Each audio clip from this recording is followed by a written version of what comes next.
हाय हाय, ये अल्लाह ही का ही फजल है सर। इसकी इस आयत का जो सोजो गुदाज है ना, वो एक अरबी समझ सकता है। अल्लाह ताला फरमाता है कि जिसने जिंदगी मेरे लिए गुजारी, जिसने मेरे लिए दुनिया में तकलीफें उठाई, हलाल और हराम की तमीज की, रूखी सूखी खा ली, मेरी वजह से उसे दुनिया में नमाजों की मशक्कत उठानी पड़ी, रोजों की मशक्कत उठानी पड़ी, जिसने इतना एहसान किया है, अल्लाह पे तो नहीं किया, लेकिन अल्लाह ताला कदरदान है। अल्लाह फरमाता है जिसने इस तरह का एहसान किया हो, तो क्या उसका बदला मेरी तरफ से एहसान के अलावा कुछ और हो सकता है? कि जन्नत में एक एक दरख्त ऐसा है कि अगर एक घोड़सवार 100 साल तक, सही बुखारी में आता है, 100 साल तक घोड़े पे भागता रहे, उसके साए से बाहर नहीं निकल सकता।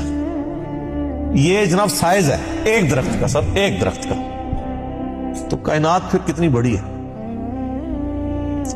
बुखारी मुस्लिम में आता है जो सबसे आखिर में जन्नत में जाएगा ना, दोजख से निकाल के, वो सबसे अदना दर्जे का जन्नती होगा।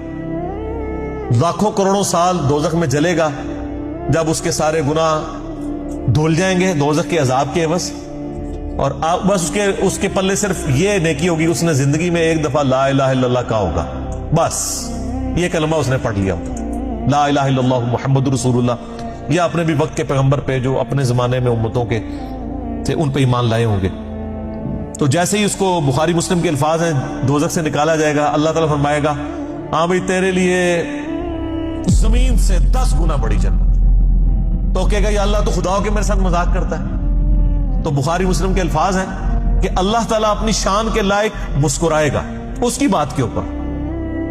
अल्लाह फरमाएगा मजाक नहीं कर रहा, हकीकत बात है कि जो ये रूए अर्ज है, ये जो मेरिकल प्लैनेट अर्थ है, इससे 10 गुना बड़ी जन्नत है उस शख्स के लिए जो सबसे आखिरी दर्जे का जन्नती है। और सर जो शुरू में चले जाएंगे उनकी जन्नतों का कौन अंदाजा लगा सकता है? बुखारी मुस्लिम के अल्फाज हैं कि जन्नत में एक दर्जे वाला अपने से ऊपर वाले दर्जे को यूं देखेगा जैसे तुम सितारे देखते हो, और वो फर्क एक नेकी का होगा, एक नेकी का, और ये दर्जों का फर्क। ये तो सर आप हमें जब साइंटिस्ट बता रहे हैं ना गैलेक्सीज की तादाद, और बता रहे हैं जी 2.5 अरब गैलेक्सीज हैं, और हर गैलेक्सी में 300 अरब से ज्यादा सूरज और उसके साथ जमीनें हैं, तो ये अल्लाह ने पूरा इंतजाम किया हुआ सर। इस वक्त भी जितनी कायनात डिस्कवर हो चुकी है ना, अगर यही जन्नतियों में बांट दी जाए ना, तो ये भी उससे बड़ी है।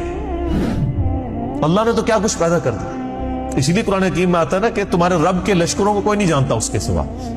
हम तो ये नहीं, मखलूकात का इहाता कर ही नहीं सकते, जो कुछ अल्लाह ने